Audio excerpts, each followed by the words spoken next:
Assalamu alaikum. Today we will discuss about the application of radio traces in environment. So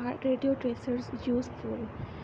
Firstly because of their natural behavior background